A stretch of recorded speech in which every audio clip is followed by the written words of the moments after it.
Pai Santo, diante do Senhor nos colocamos mais uma vez.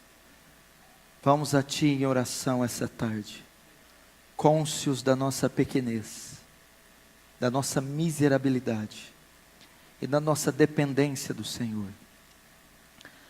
Deus, tem misericórdia de nós, Senhor. O que é para Ti, São Paulo? O que é para Ti, a IPB de Pinheiros? O que é para Ti esse pequenino pedido que estamos fazendo? Deus, só um respingo da Sua glória é o suficiente para inflamar e encandecer esse local. Deus, onde estão os Teus grandes feitos, Senhor? Estamos como Gideão, malhando trigo no lagar, ouvindo o Senhor dizer: o Senhor é contigo. Estamos respondendo: se o Senhor é conosco, por que todo esse mal nos sobreveio? E o que foi feito dos Teus grandes feitos que nossos pais contaram? Oh Deus, não se esquece do Teu povo, Senhor. Estamos fartos de contos, de ouvir daquele que falou do outro, daquilo que lemos, e nada de acontecer conosco. Senhor, nosso coração anseia, e não é só o nosso desejo. Há uma necessidade urgente, Senhor, numa sociedade corrompida, carcomida, putrefada.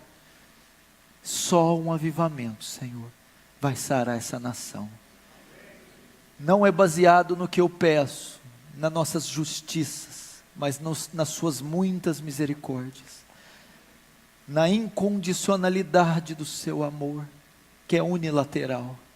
Derrama da graça essa noite, de modo que Teu reino avance, que o Senhor receba glória para Si, e que nós sejamos conformados à imagem do Teu Filho.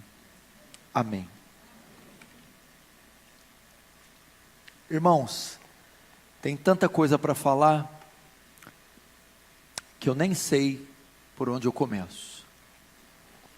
Eu preparei vários esboços para trazer aqui, mas eu pensei contar um pedaço do meu testemunho, do testemunho da minha conversão. Eu sou filho de pais católicos, ambos as partes da minha família eram católicos tradicionais. Minha família do lado do meu pai e do lado da minha mãe. Sobretudo do meu pai, bem mais fervorosos e bem mais fiéis às doutrinas católicas. Eu perdi o meu pai em 1982. Em 1982, fazendo ali uma operação, ele era motorista. A operação que eles estavam fazendo no caminhão era perto de uma rede elétrica.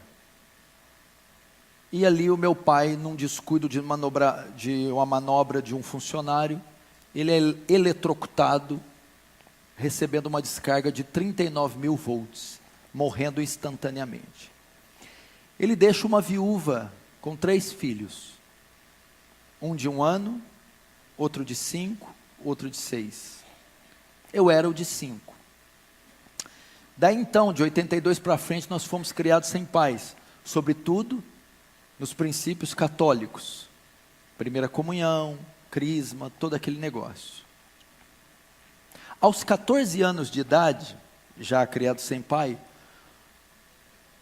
um jovem vizinho meu, desde muito pequeno, ele se converte, o Alexandre. Ele se converte na Igreja Presbiteriana do Brasil. E ele começa a me evangelizar, com 14 anos. Então ele me evangeliza e eu lembro, todos os dias quase indo na minha casa com a Bíblia aberta, sobretudo abrindo em João 14, toda riscada, colorida, e dizendo: disse Jesus, eu sou o caminho, a verdade e a vida. Ninguém vai ao Pai senão por mim. Então, caso você não saiba, a primeira igreja que eu frequentei na minha vida foi uma igreja presbiteriana do Brasil, em 1990, 91. Só que ali ainda não se deu a minha conversão.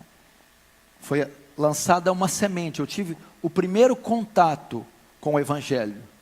Já comecei então a entender que o catolicismo romano, ou o romanismo, era um equívoco, a adoração às imagens, a missa, a confissão auricular, toda aquela coisa foi sendo desconstruída no meu coração, e eu comecei a congregar com esses irmãos ali, durante 3 anos, até me lembro do nome do pastor Clemilton, tinha um filhinho de 5 anos, chamado Silas, na época, uma igreja muito boa.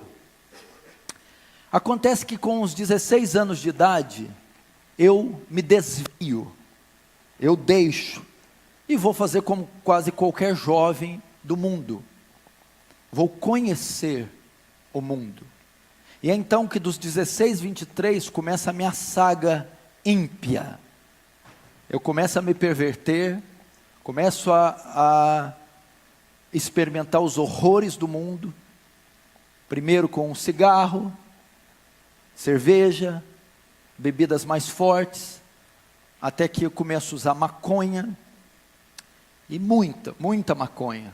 Da maconha eu também conheci a cocaína, droga que era muito apreciada por mim na época, o crack, os ácidos.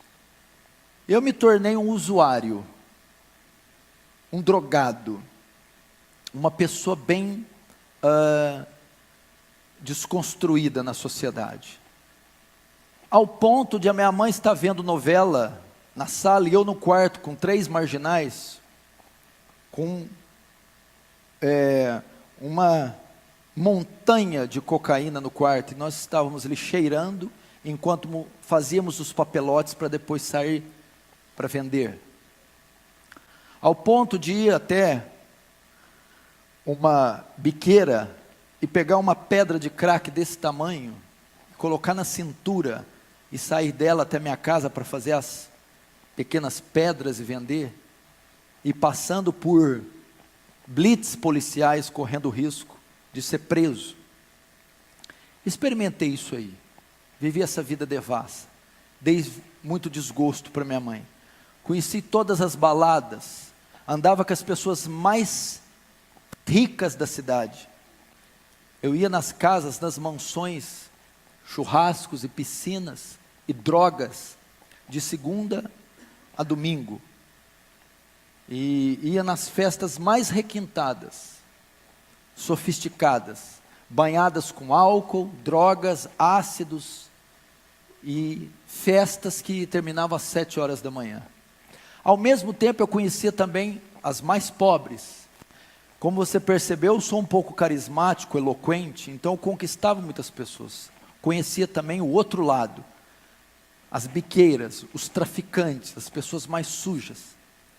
Ao ponto de um dia, em uma chuva, uma meia-noite, minha mãe, meus irmãos dormindo, nós fomos para os fundos da minha casa, onde tem, o telhado tem aquele beiral, alpendre, não sei como alguns falam, chovia e pingava, enquanto eu entro com 10 marginais da pior espécie, seres da pior espécie, os bandidos mais vagabundos que se puder imaginar, e nós agachamos os 10 debaixo daquele beiral, para usar crack, dentro da minha casa. Era pichador, skatista, não que uma coisa esteja relacionada à outra. E fui conhecendo tudo isso.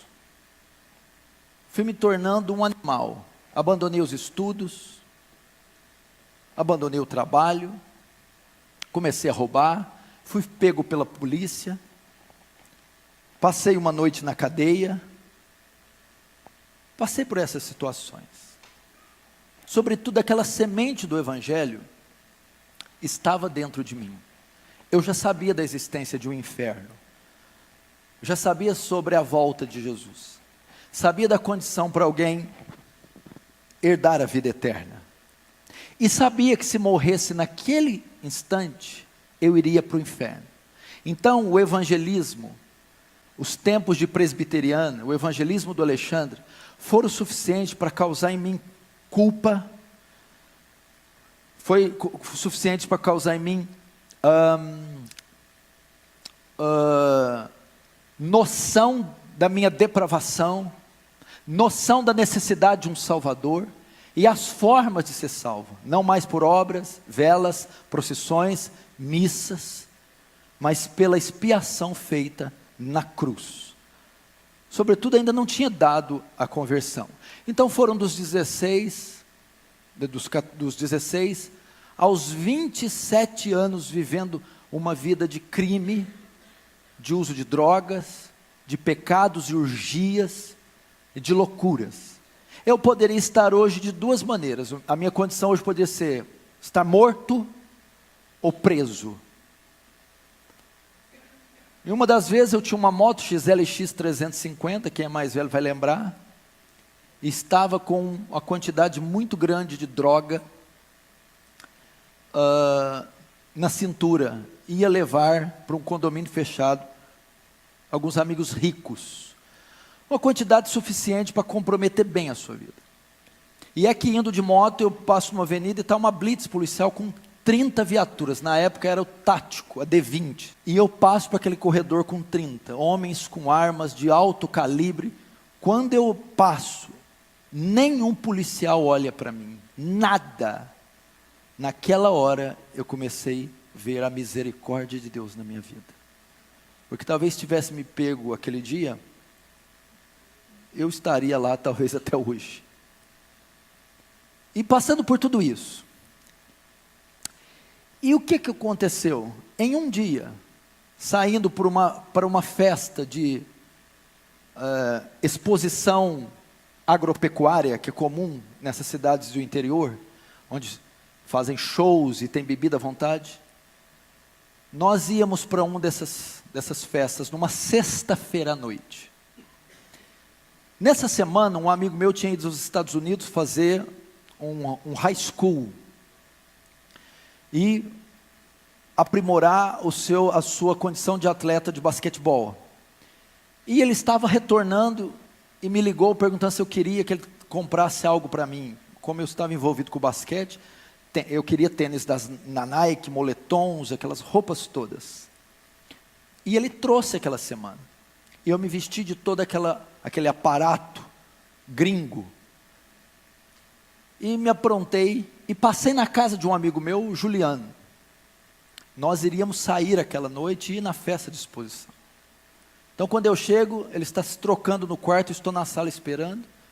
Ele se troca só pela metade, vai para a sala terminar de trocar o resto. Ele está sentado no sofá, eu estou de pé olhando para ele, vendo ele amarrar o sapato. De repente, quando ele está amarrando o sapato, um fogo começa a invadir o meu coração. Eu começo a me contorcer.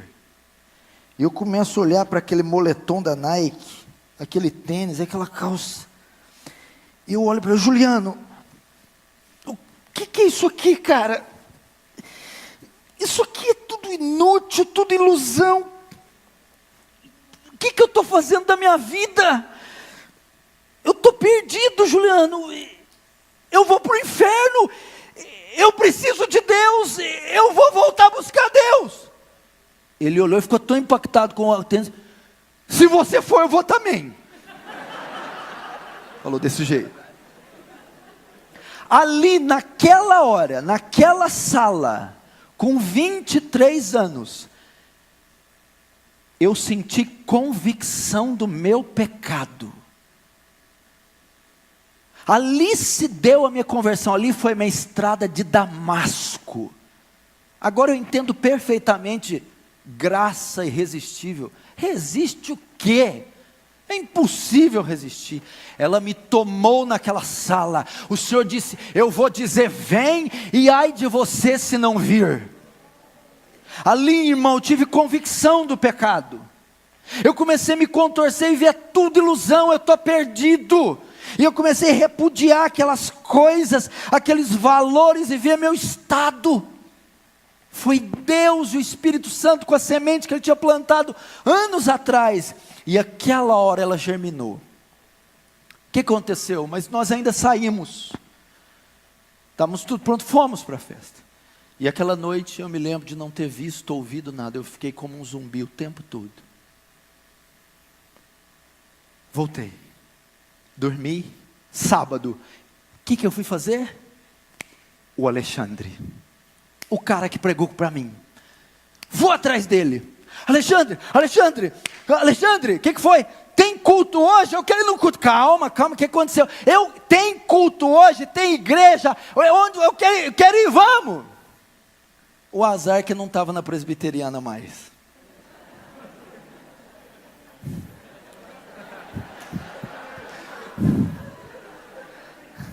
Ele tinha uma comunidade.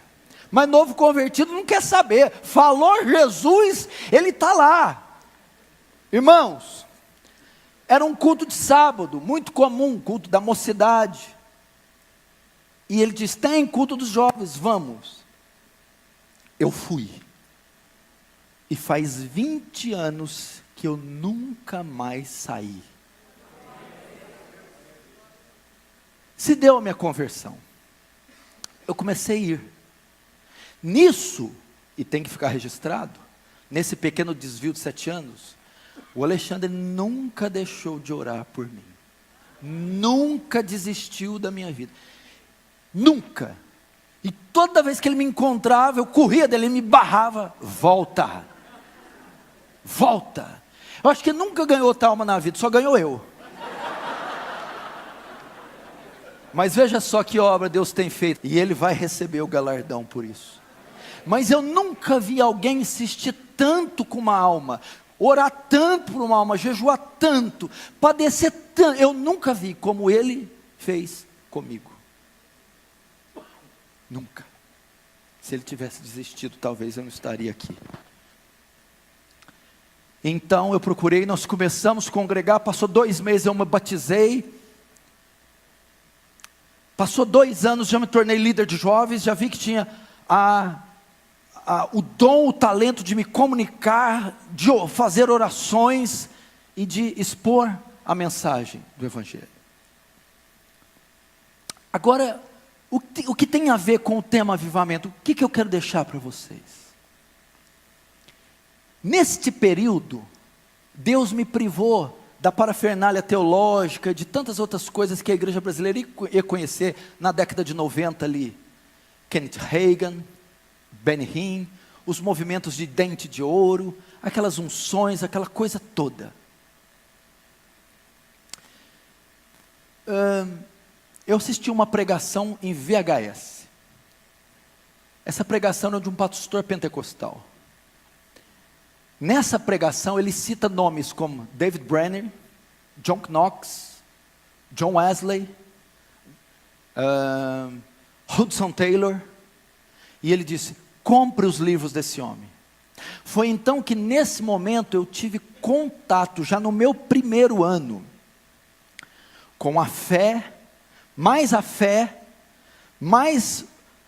piedade do que a teologia desses homens, mas eu tive contato. Então a minha vida foi toda influenciada por David Brenner, Hudson Taylor, William Carey, Jonathan Edwards e todos esses heróis da fé. E eu percebi algo quando eu li os livros deles. Depois eu conheci um outro livro que é o Heróis da Fé, do Orlando Boyer. Então ele vai falar de Dwight Lyman Moody, Martinho Lutero, Jerônimo Savonarola, Jonathan Goforth, David Livingstone, os grandes vultos que a terra conheceu depois dos apóstolos. Homens que eu não dispenso comentário, quem não se lembra do grande despertamento da Nova Inglaterra, e o sermão Pecadores nas mãos de um Deus irado, Jonathan Edwards. Missões no interior da China, quem não se lembra? Hudson Taylor, a biografia diz que o sol nunca nascia sem que Hudson Taylor tivesse joelho.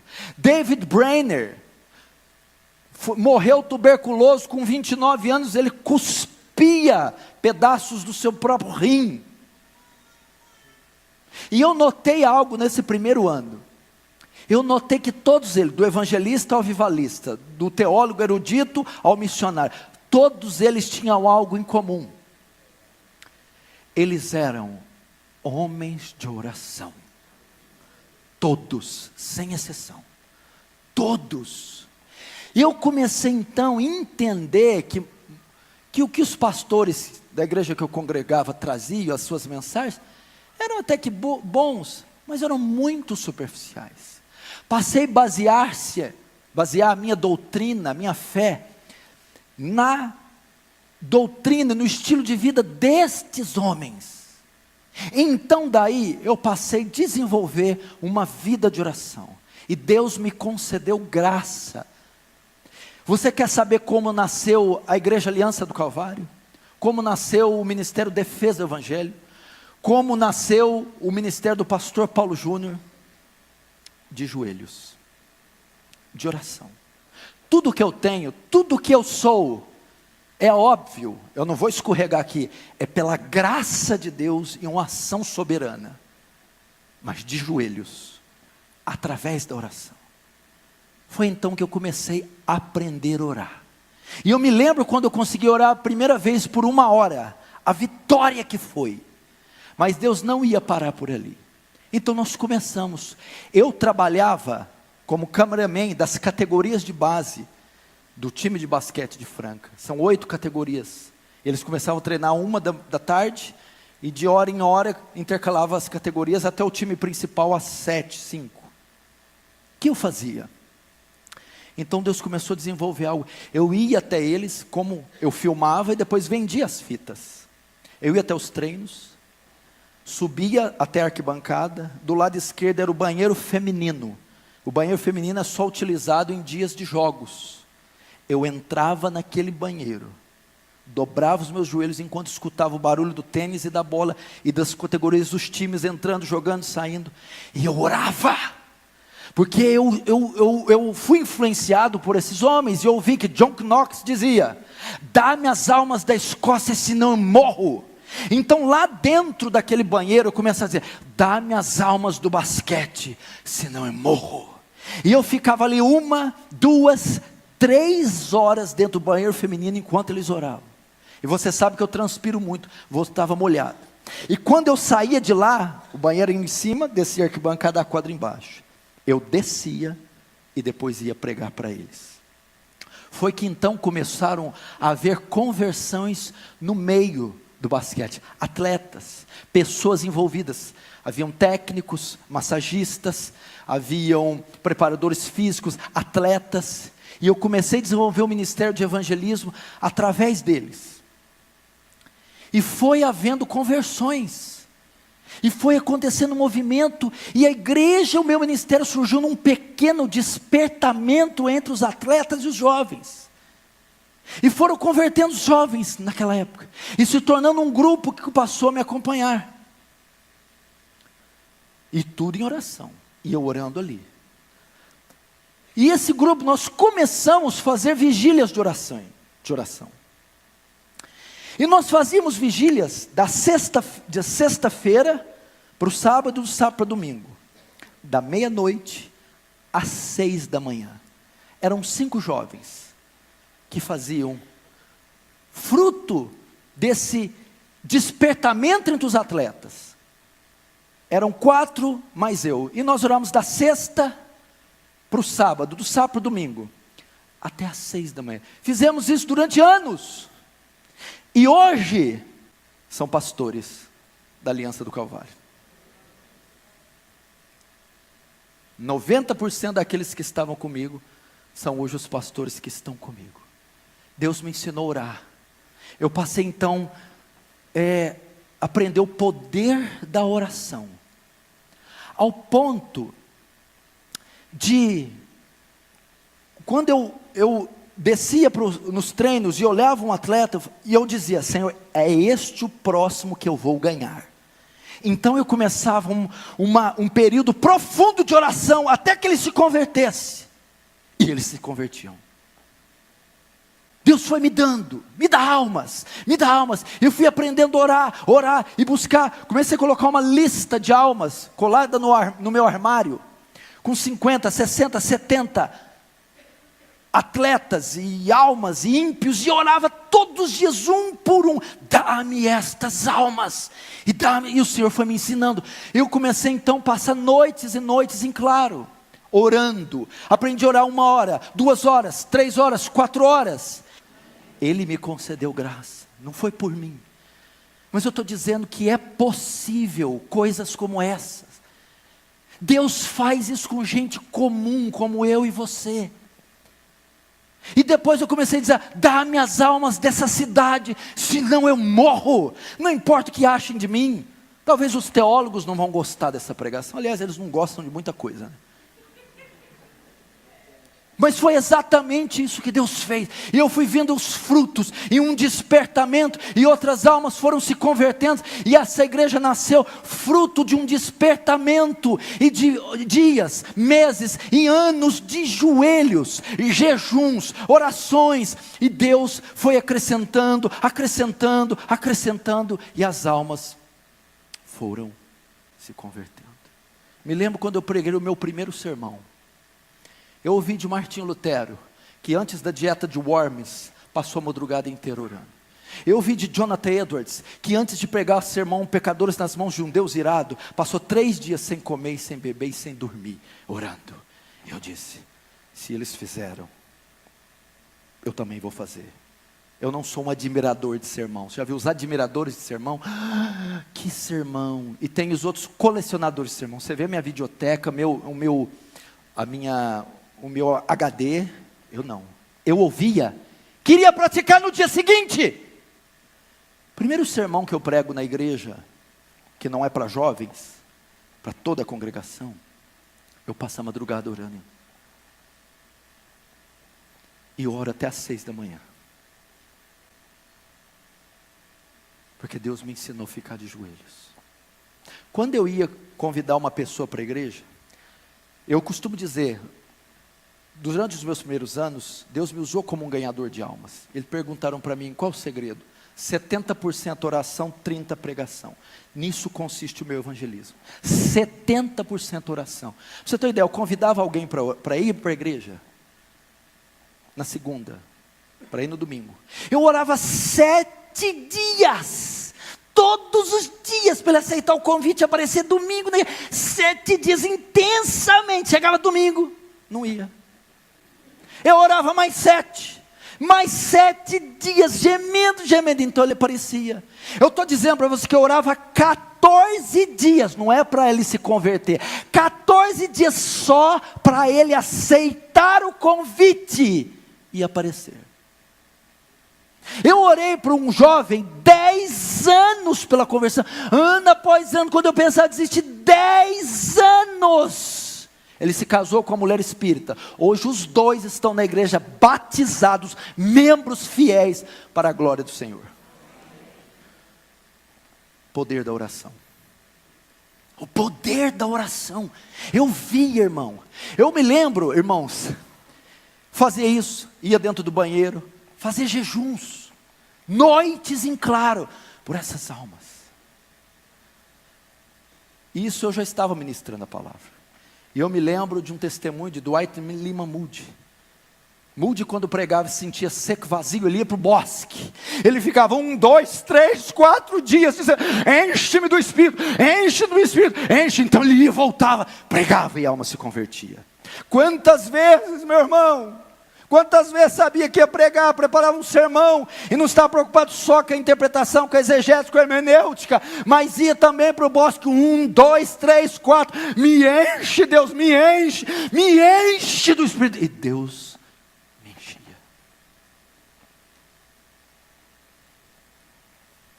Deus me enchia. Eu estou dizendo que isso é possível. Quando eu ouvi falar que Martinho Lutero orou 5 horas uma vez, eu fiz uma campanha de orar 5 horas por dia. Eu não quero ser só coadjuvante, eu quero experimentar o que esses homens, concede-me graça, concede-me, e ele concedia. E eu vi, irmão, poder do alto descer sobre mim, descer sobre congregações. Eu tive experiências fantásticas com pessoas. Eu não me importo o que o movimento carismático fez com dons, com cura, com poder.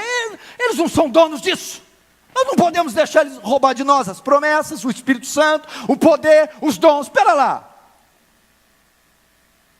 Eu me lembro de uma senhora me procurando. Meu filho teve um acidente de moto. Eu entrei na Santa Casa. Na UTI. O médico me deu permissão para entrar. Tinha uns 15 cadáveres, todos com o aparelho, todos nus, destroçados. O médico falou: todos que você está vendo aí, pode morrer a qualquer momento. Fui até o jovem, ele estava com um tubo dessa grossura no pescoço, todo estropiado. Eu peguei na mão dele, e eu disse: se você está me ouvindo, aperte a minha mão. Ele apertou milimetricamente, quase imperceptível, mas eu vi que ele estava ouvindo. Eu orei por ele. Eu orei por aquele jovem. Senhor, tem misericórdia dessa alma moribunda. No outro dia ele saiu do coma. Passou algumas semanas, ele foi lá na igreja com toda essa parte costurada, me agradecer.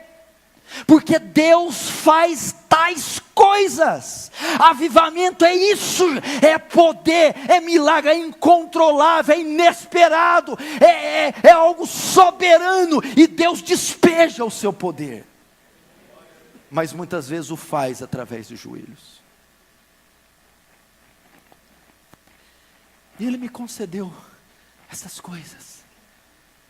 Irmãos, aí começou algo e realmente não parou. Almas foram vindo, coisas foram acontecendo, e toda essa expressão que você vê, ela foi conquistada nos quartos, de joelhos, dias, anos, horas, a fio, diante do Senhor. O reino de Deus é tomado por violência, e só os que se esforçam se apoderam dele. Eu ainda tenho outros testemunhos interessantes que a oração. Muitos podem rir, mas hoje eu não estou me importando. Eu nunca falei isso em conferências, não falo isso em conferências, mas hoje, pela permissão do Espírito, eu senti vontade de falar. Teve uma ocasião, como eu trabalhava com filmagem, eu fui contratado para fazer um evento para um instituto infantil muito importante, numa escola. Iriam comparecer mais de 400 pessoas, vereadores, bombeiros, a polícia militar e algumas escolas, em uma quadra poliesportiva. E eles me convidaram, contrataram para fazer a filmagem. Tudo bem, eu aceitei. Depois ele me liga mais tarde: só que tem que ser com 2 câmeras. Tudo bem. Eu não tinha essa câmera, e era algo muito sério. Eu falei: Senhor, o que eu faço? Eu não tenho essa câmera, meu Deus. E eu fiquei aflito e procurei, não consegui achar outra câmera. Era uma sexta-feira, o evento era sábado, meio-dia. E eu fiquei aflito, e nada. Chega 2 horas da manhã, eu acordo, levanto e oro desse jeito: Senhor, eu não tenho condições de fazer esse trabalho, porque eu não consegui essa câmera, e eu não quero envergonhar seu nome. Deus, adia este evento, até que eu consiga uma câmera. Fui dormir. 9 da manhã o cara me liga, o empresário: Paulo, está de pé a filmagem? Tá. 10 horas eu vou para o ginásio. 400 pessoas, bombeiros, vereadores, aquela coisa toda. Eu chego lá 10 horas, passa 11 horas, 10 horas não tem ninguém, 11 horas, 2 alunas e um bombeiro. Todo aquele negócio, tudo aquilo. Meio-dia, nada. 12h40, nada. 1 hora e eu ali na cama já entendendo o que aconteceu. Eu estou ali ajustando e ele chega para mim: Paulo, pois não? Bom, você deve estar percebendo que não veio ninguém. Você não quer adiar a filmagem, não? Quase que eu falei: não, imagina. Irmãos, 400 pessoas, não apareceu ninguém. Foi um caos, foi uma coisa horrorosa. E eu sei, Deus adiou aquilo por causa da minha oração. Eu precisava de 2 dias. Deus me deu 1 semana. Eu arrumei outra câmera, filmei com as 2 câmeras. O vídeo roda até hoje. Por causa da oração. Coisas pequenas mostram o poder da oração. Certa feita, eu estava com uma dívida muito alta. E o meu trabalho tinha fracassado. Eu perdi clientes, eu não consegui mais vender, eu não consegui mais trabalhar. E as dívidas foram indo. E até que meu nome foi protestado. E alguns carnês, na época dos carnês, né, você deve lembrar. O que eu fiz? Tem um bosque, um vale, perto da minha casa. Eu fui lá à noite, me ajoelhei na terra, e coloquei todas as minhas dívidas. Estou falando o que eu fiz, não sei como você vai julgar. E me ajoelhei. E não era por desonestidade, não era por má fé, simplesmente aconteceu, e eu comecei a chorar: Senhor, eu estou envergonhando o seu nome, aqui estão minhas dívidas, e eu não tenho condição nenhuma de pagar. tem misericórdia. Lembre, meu maior desejo não era a dívida em si, é de estar envergonhando o nome de Deus sendo um cristão. E eu lembro que eu joguei aquilo num ato até estranho no chão e me ajoelhei diante. Falei, Senhor, tem misericórdia. Então, todas essas dívidas. Terminei de orar, recolhi aquilo e fui embora. Passou uma semana, termina um culto. O irmão vem até mim com um cartão na mão. Esse é meu cartão, com um papelzinho, essa é a minha senha. Tem X naquela conta, pode pegar que é seu. Era o valor exato da minha dívida. Eu lembro que eu paguei, limpei meu nome, para nunca mais ele estar sujo. Poder da oração, meu irmão. Quantas coisas Deus nos fez. Me lembro de outra feita, de uma situação envolvendo parentes meus, que eu não vou falar o nome, de um jovem molestando uma senhora, e oprimindo, e molestando, de forma muito pesada da minha família. E eu, como na nossa igreja está repleta de advogados, eu vou mover uma ação contra essa pessoa, não tem cabimento explorar isso. E filho, estava tudo resolvido, a papelada pronta, porque ele não parava de ir até ele molestado.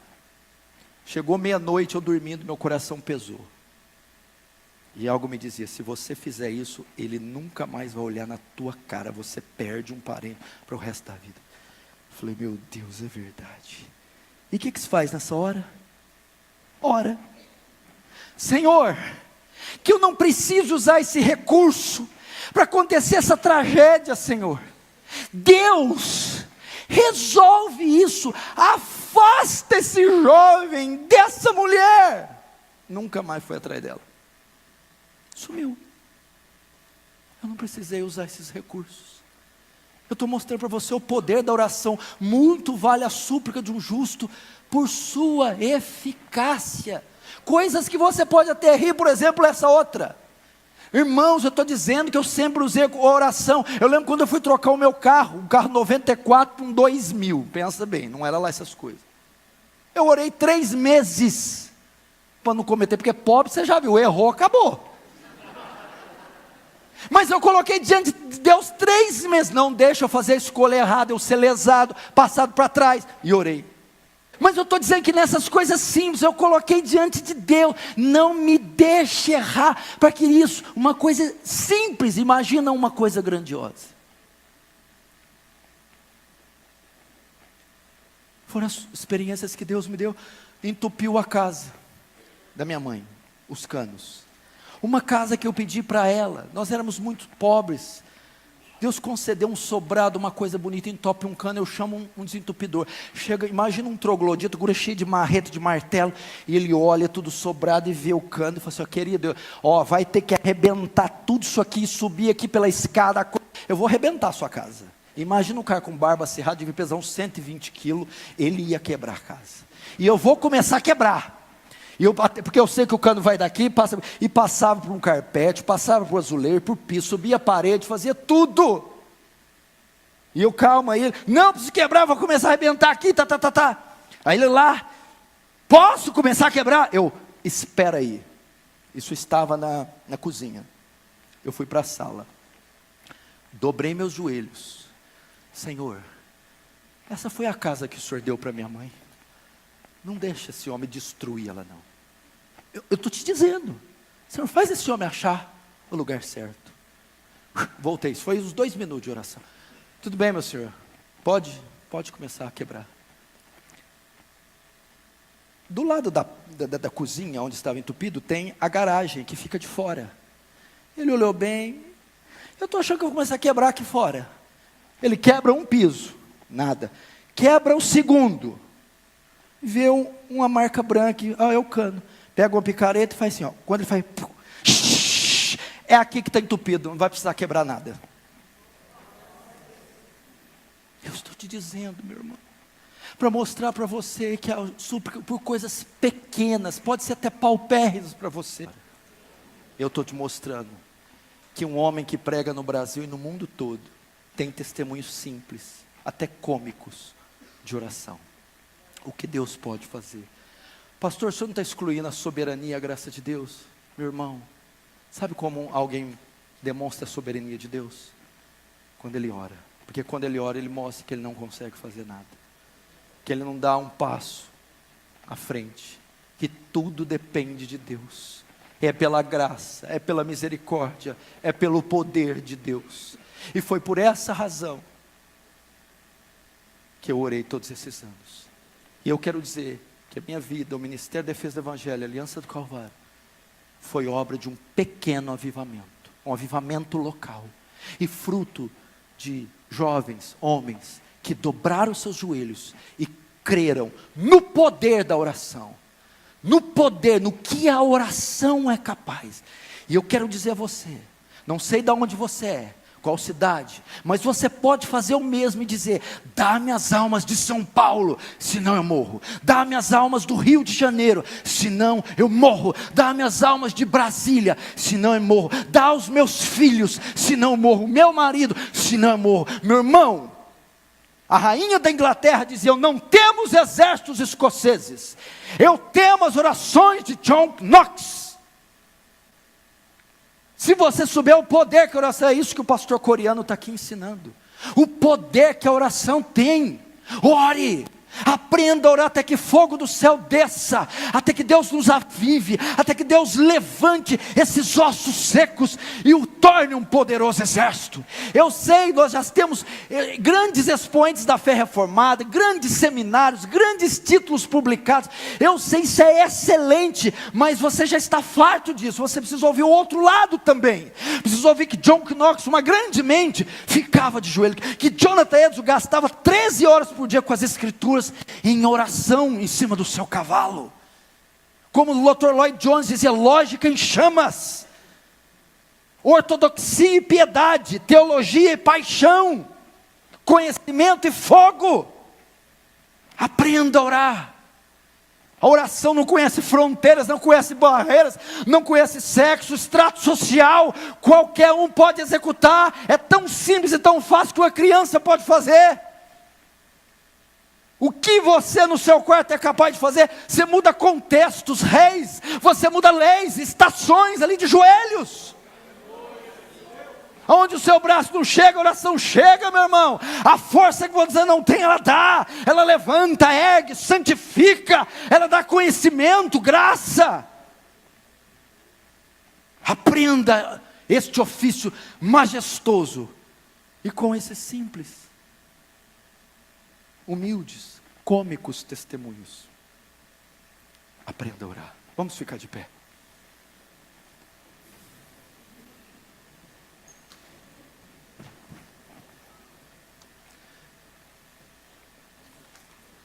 Feche os seus olhos.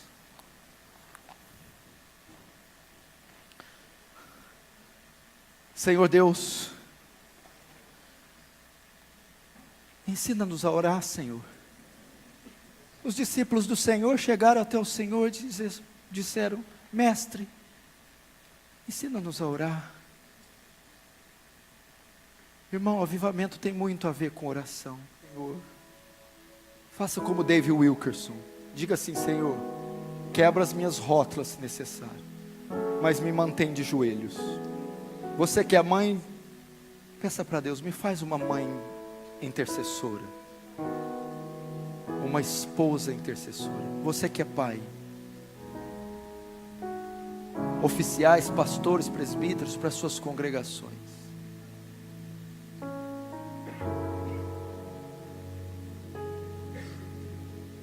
Nos leva a orar.